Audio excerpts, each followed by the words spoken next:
Hello दोस्तों, Radhe Radhe. Monika biology classes में आपका हार्दिक स्वागत है। पिछले वीडियो में हमने आपसे बात की थी यूनिट 4 के शॉर्ट क्वेश्चंस की कि वहाँ से लघुत्तरी क्वेश्चन कैसे बनते हैं। तो आज के वीडियो में हम आपसे बात करने वाले हैं यूनिट 5 के शॉर्ट क्वेश्चंस की, यानी आपकी आखिरी यूनिट 5 इकोलॉजी और इन्वायरमेंट है, जिससे कुछ इंपॉर्टेंट क्वेश्चन आते हैं, शॉर्ट क्वेश्चन। तो चलिए देख लेते हैं हमारा पहला क्वेश्चन। की स्टोन जातियाँ क्या हैं, उदाहरण सहित समझाइए। देखिए, की स्टोन जातियाँ क्या होती हैं? ऐसी जातियाँ होती हैं जो कि किसी भी पर्यावरण में या पारिस्थितिक तंत्र में सबसे ज़्यादा मात्रा में होती हैं।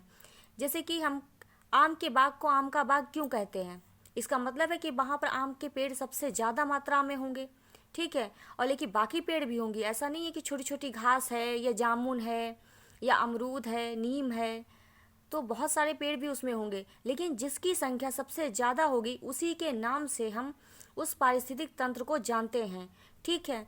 तो उसे हम कहते हैं की स्टोन जातियाँ, जिसको हम उन्हीं के नाम से पहचाना जाए, जैसे आम का बाग, अमरूद का बाग, सेब का बाग, ठीक है। तो ये होती हैं की स्टोन जातियाँ जिनकी संख्या ज़्यादा हो और जिन्हीं के नाम से उस बाग को या उस पारिस्थितिक तंत्र को जाना जाए, तो उसे हम कहते हैं की स्टोन जातियाँ, ठीक। अगला क्वेश्चन है, परभक्षी पर टिप्पणी लिखिए कि परभक्षी क्या होते हैं, उन पर टिप्पणी लिखनी है। अथवा परभक्षी तथा भक्ष्य के मध्य संबंध को बताइए, ठीक। परभक्षी जिसे हम कहते हैं शिकारी और भक्ष्य को हम कहते हैं शिकार। किसी भी पर्यावरण में या पारिस्थितिक तंत्र में जितनी भी जीव जातियाँ होती हैं वो एक दूसरे पर डिपेंड होती हैं, ठीक है। यानी कि एक शिकारी होगा तो दूसरा शिकार होगा, क्योंकि ऊर्जा के लिए हम एक दूसरे पर डिपेंड होते हैं, ठीक। अब परभक्षी और भक्ष्य क्या होते हैं? शिकारी, जैसे मान लीजिए कोई पेड़ है या कोई जानवर है, अब उसे ऊर्जा चाहिए, उसके लिए वो क्या करेगी? अपने से जो कमज़ोर जानवर होगा या जीव होगा उसको खाएगा, ठीक। तो जिसने खाया उसे कहेंगे परभक्षी, और जिसको खाया गया यानी जो शिकारी, मतलब जो शिकार था, उस शिकार को हम कहेंगे भक्ष्य। यानी इसके मध्य आपको संबंध को बताना है कि किस तरीके से संबंध किसी भी पर्यावरण में चलता है, कि एक स्तर से दूसरे स्तर पर ऊर्जा पहुंचती रहती है, एक शिकारी हो जाता तो दूसरा शिकार हो जाता है, ठीक। तो इसे आपको आधे से एक पेज में लिखना है। अगला क्वेश्चन है, स्पर्धा प्रतिस्पर्धा को उदाहरण सहित समझाइए। स्पर्धा जिसे हम कहते हैं कंपटीशन, ठीक। किसी भी पर्यावरण में जीवों के बीच क्या होता है? कंपटीशन चलता है, ठीक है। अब ये कंपटीशन कैसे चलेगा? एक दूसरे को खाएंगे, एक दूसरे से ऊर्जा मिलेगी। मान लीजिए कि कोई जानवर है, ठीक, या कोई ऐसा घास खाने वाला अगर जानवर है, तो वो जैसे गाय है, गाय ने घास को खाया, फिर गाय को किसी और ने खाया, तो इस तरीके से एक एनर्जी लेवल चलता रहता है, ऊर्जा स्तर चलेगा। तो इनमें क्या होता है? कंपटीशन होता है, खाने को लेकर, रहने को लेकर, पानी पीने को लेकर, जनन को लेकर एक कंपटीशन चलता रहता है अभिक्रियाओं के बीच, जो मतलब शरीर में जो क्रियाएं चल रही हैं उनके लिए, कि भाई जिंदा भी रहना है, ठीक है।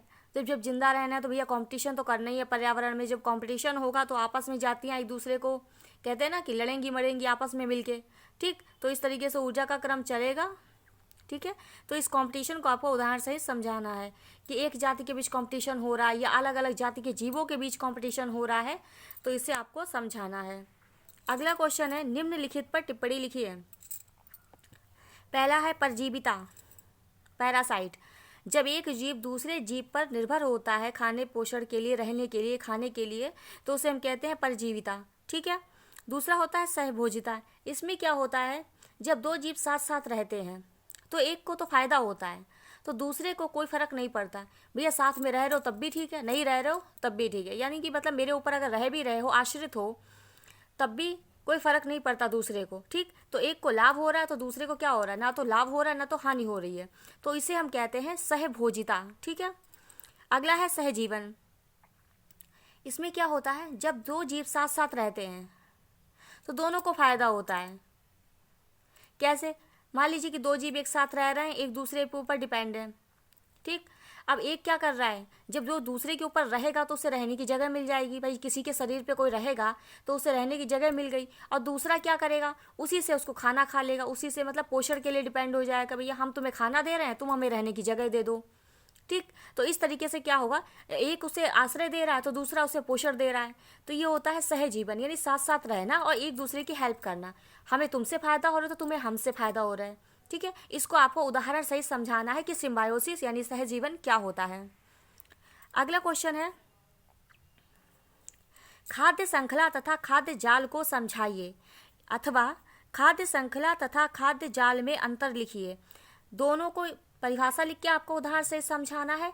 अगर अथवा करके ये पूछा गया कि दोनों में अंतर लिखना है, जब अंतर की बात आती तो आप एक तरफ खाद्य श्रृंखला लिख लीजिए, दूसरी तरफ खाद्य जाल लिख लीजिए। खाद्य श्रृंखला में क्या होती है, किसी भी जीव में या पर्यावरण में एक ऊर्जा स्तर बन जाता है। जैसे पौधे से ऊर्जा, पौधे ने क्या किया, सूर्य के प्रकाश में खाना बनाया, प्रकाश संश्लेषण करा। फिर जो बकरी थी या खरगोश था, उसने घास को या पेड़ पौधों को खाया। ठीक, फिर खरगोश को भी किसी जीव ने खाया। तो इस तरीके से एक ऊर्जा स्तर बन जाता है। इसे हम कहते हैं खाद्य श्रृंखला, यानी कि एक चेन बन जाए।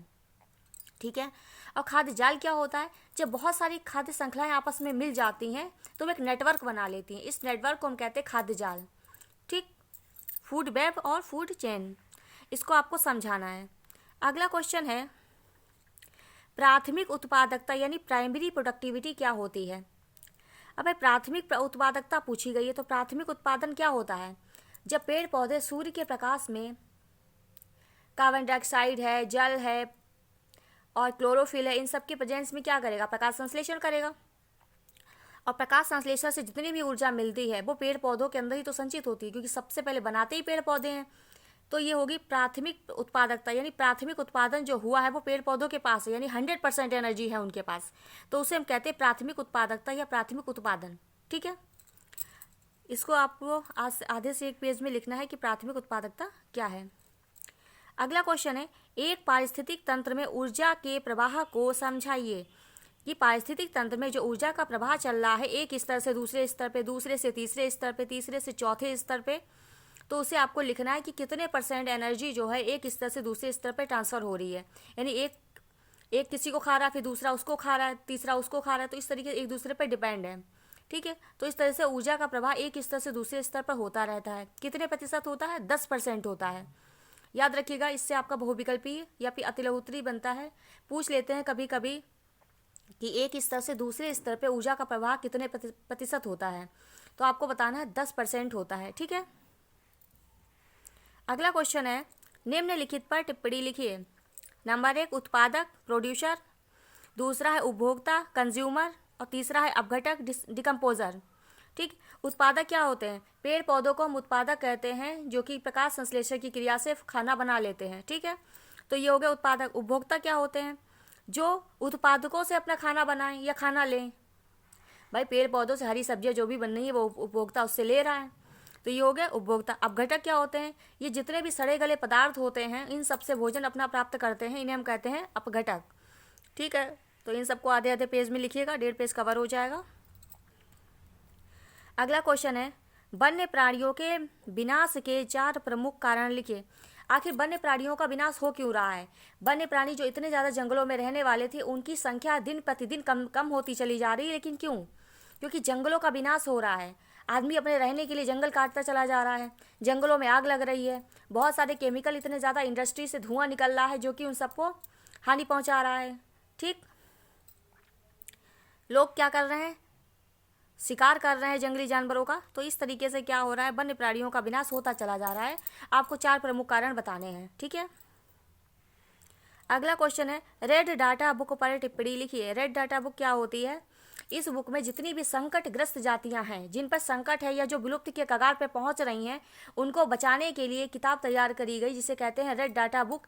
इस किताब में उन सब जातियों के बारे में लिखा हुआ है। ठीक है, किन्हें किन्हें हमें बचाना है उन सबको लिखा गया है। इस पर आपको टिप्पणी लिखनी है। अगला क्वेश्चन है, निम्न पर टिप्पणी लिखिए। नंबर 1 है बाघ परियोजना। ठीक है, टाइगर प्रोजेक्ट, इसमें टाइगर प्रोजेक्ट, और दूसरा है घड़ियाल परियोजना यानी क्रोकोडाइल प्रोजेक्ट। बाघ परियोजना क्या होती है, इस परियोजना में बाघों का संरक्षण किया जाता है। जितने भी टाइगर हैं जो कि विलुप्त के कगार पर धीरे धीरे पहुंच रहे हैं, इनको संरक्षण करने के लिए इस परियोजना को शुरू किया गया। इसे 1973 में शुरू किया गया। इसका सन याद रखिएगा, सबसे ज़्यादा अति लघु उत्तरी में पूछ लेते हैं कि बाघ परियोजना कब शुरू हुई थी, तो 1973 में शुरू हुई थी। इसका काम है बाघों का संरक्षण करना। ठीक है। अगला क्वेश्चन है घड़ियाल परियोजना। इसमें घड़ियालों का संरक्षण किया जाता है। इसे 1975 में शुरू करा गया था। ठीक, इसका सन भी याद रखिएगा 1975। तो बाघ परियोजना 1973 और घड़ियाल परियोजना 1975। ठीक, तो इस तरीके से बेटा आपके ये क्वेश्चन हो गए हैं यूनिट 5 के शॉर्ट क्वेश्चन। इन्हें आप तैयार करिए, बहुत ही इंपॉर्टेंट क्वेश्चन है और सबसे ज़्यादा ईजी भी हैं। इसे आप अपनी भाषा में, आसान भाषा में आराम से आधा से एक पेज लिख सकते हैं। तो चलिए इन्हें आप तैयार करिए। आशा करते हैं आपको वीडियो अच्छा लगा होगा। अगर आपको हमारा चैनल पसंद आया, हमारे वीडियो अच्छे लगे तो लाइक और सब्सक्राइब करिए। धन्यवाद।